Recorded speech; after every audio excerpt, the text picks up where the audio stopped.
Groundeffected. My name is your dad, and today's video was sponsored by LA Figures. And if it wasn't already obvious, I'm about to reanimate the sexy boy in yellow out of a resin printed, it's a model, it's 3D printed. LA Figures is one of those patrons that sculpts models for you to paint every single month, and this is one of them. Obviously check them out in the link in the description, but before I tell you more about them, let's talk about how I painted this dude's base. One of the most simplest ways of painting a concrete base, because for whatever reason, almost every single model has to have a concrete base, and the concrete needs to be rather damaged, because otherwise this is not a real model. I'm pretty sure that's the rules. Either way, what you want to do is start out with the black primer and then start dry brushing over the top of that by using a grey, medium to darkish kind of grey, and then build your way up all the way to a whitish kind of colour, for example like deck tan.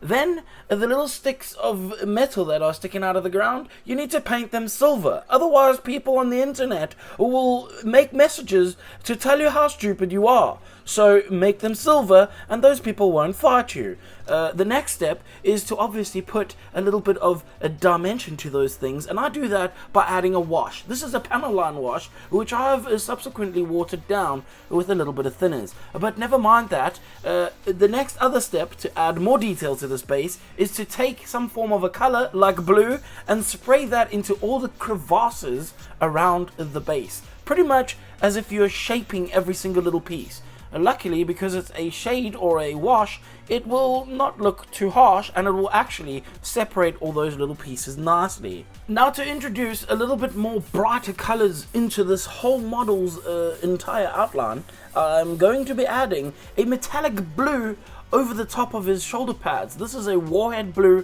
from Ammo by Mig.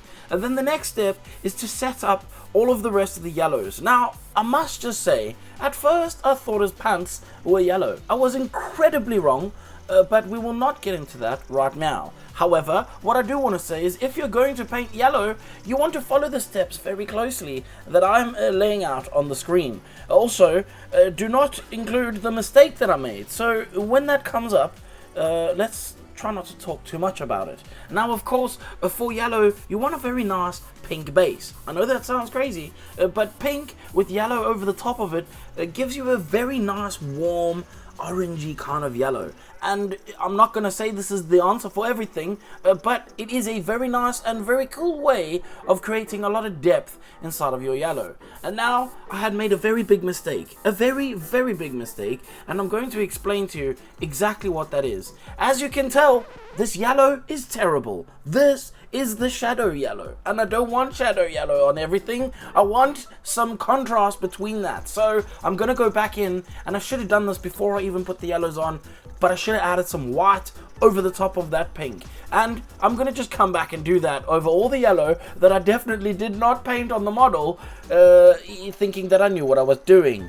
But now, as you can clearly tell, there is a very big difference between these two yellows. The yellow that I wanted is nice and bright, and it looks like it came out of a comic book. The next step is obviously to make sure that everything is coated in this yellow and then put aside to dry while I can start on other parts of the body. As you could tell, I painted the arms in the same pink that I used for the base of the yellow, and I'm also going to use a dark brown as another base, which is going to layer over that pink for the skin tones. On his shoes and also his hands, I'm going to add the blue. As you can tell, his pants, I realized, were the wrong color and have rectified that situation by now. I'm going to use two blues for this. One is going to be a medium tone blue and the other is going to be a very, very bright blue. And I'm going to focus that just on the highlight spots across the feet and the arms, as well as his pants. The next step is to make that a little bit smoother, and the way that I do that is taking Drakenhof Nightshade and pretty much spraying that back into the shadows again, and this will kind of blend the layers between the black and the light blue. It's complicated, but it will just blend it, trust me. Then I want to create some more depth on the yellow of the suit, and to do that I'm going to take Yandin yellow and I'm going to spray that pretty much from the shadows, but I'm also going to go around and I'm very carefully gonna try to outline every muscular group. Same with on the head, I'm gonna try and outline just around where the, don't want to say the words, the ears, the bat ears. Let's just move right along. If you can tell, all the muscles have a line anyway around them, but if you very carefully outline them with this cyan and yellow, it will create the illusion that the muscles are very muscular. Now working on the skin tones, I'm going to pretty much work this like I work all of my skin tones. And I'm going to be building this up in layers, starting out with a medium flesh tone, and I'm going to slowly start to add a slightly lighter colors as I build up to the highlights on the skin tones of this particular model. The next step would essentially be making sure that everything is highlighted only on the high spots of every single muscle. I'm being very careful as I go further and further up the brightness scale to make sure that I focus that airbrush spray just very carefully on the pinnacle of the highlight of that spot. Then I need to add some more color back into this because all of these skin tones are very desaturating in nature. That's because they're not mixed and they are pre-mixed, and usually there's quite a bit of white in them to make them certain colors, and annoyingly that desaturates things. So orcish dermis is the color that brings all that saturation back again. That is also depending on how much you layer over your pinkle layers, of course. Now, because it's Wolverine, he's a little bit dirtier and not as pink as perhaps a very nice lady in a spider suit, for example. So I'm going to take Reichland Flesh Shade and I'm going to shade that into the shadows and also shape around some of the muscles with that color as well. Now that that is all done, I can set it aside and start working on some of the trim around the suit and on the boots. Starting out with the boots, I'm just going to use a contrast black. I'm going to let you know right now, this contrast black is the most terriblest idea you could have ever used for anything that is flat and large, because it does not go flat. No matter how many layers you add, you will see your paint strokes in it and you're going to be very angry with yourself. However, if I put them far enough in the distance, you can't see it. So let's just move on, shall we? The next step, luckily, when I had originally painted what I thought was going to be yellow on the lovely pair of pants, I then masked off that pink where the belt was because it was going to be red, and so this was a pretty decent base color for the red. Not the best, because it would have been better and brighter had it been white, but this will do, and it worked out in the end, and nobody had to get in trouble for what ended up happening. Now, to paint the little symbol in the middle, obviously I want to make sure this red is slightly different to the red around the belt, so I painted deck tan down first, and then I used a metallic red in the center of the buckle. I then took a little bit of a red wash and I sprayed that very carefully around certain edges, not all the way around, perhaps just on one side and then on an opposite side, just to make it look like there were shadows. I also put it a little bit more detail about adding the rims around the belt as well. And you also may have noticed that I painted the logo itself, and now I can add these to the legs and put them in the distance to just chill and wait while I paint the rest of this model. I want to talk about one of the world's worst paints to use, but with one of the best effects that I have ever seen.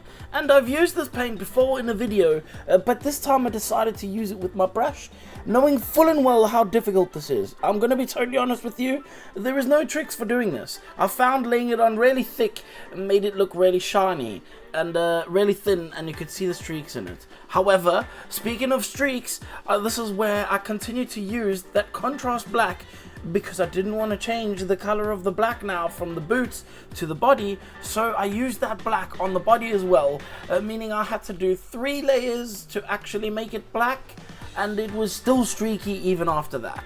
But once that is done, I can also put that aside in the distance to wait for the next part of the model. And the next part of the model is going to be worked on right now, and that's the face. Again, using that black that I severely regret using, I painted the mask of the Wolverine man. And once I had painted it with 1 layer, I gave it another layer, because 1 layer was just not enough, 2 layers wasn't enough, 3 layers was pretty much the magic number with this particular paint.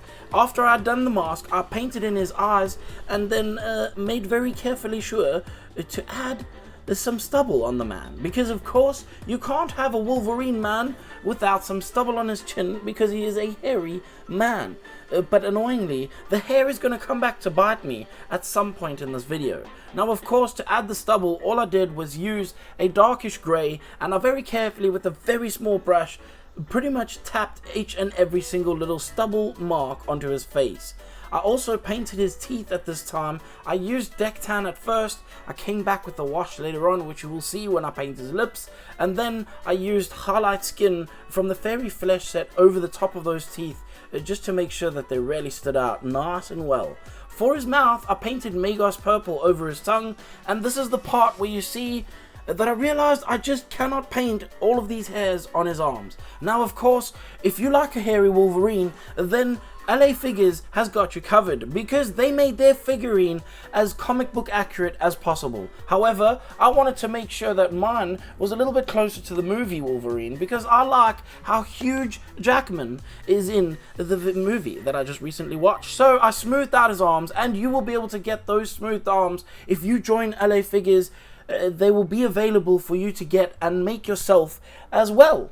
Now once the arms are on, the lovely smooth arms, I'm certainly happy to continue with a little bit more details on the face. Do you remember I said to you I painted the mouth with Magos purple? I felt like it was not dark enough, so I took some of that purple that I used on the body before and I painted it over his tongue, and then I used Magos purple around the mouth again, which made the gaps and gums a little bit darker. I then did the teeth again and called this model done. 3D tentacles. A new model is printed, now it's time to prep it. Sand it smooth and fill all the gaps. Nothing loose like your mother's flats.